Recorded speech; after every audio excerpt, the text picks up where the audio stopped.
If you find this tutorial helpful, please consider subscribing to my channel and liking the video. Start by opening the Settings app. In Settings, open Accessibility.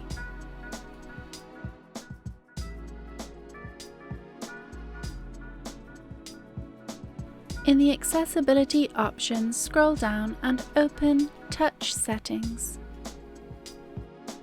Select the first option called Assistive Touch. In the Assistive Touch settings, enable the toggle to turn it on. Screen, which can be customized and dragged to any part of the screen.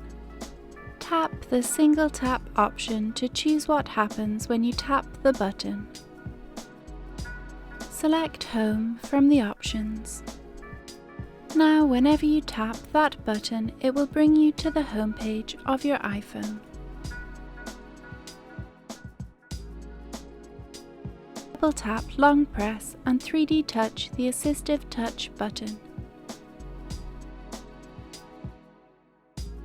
And that draws an end to this tutorial.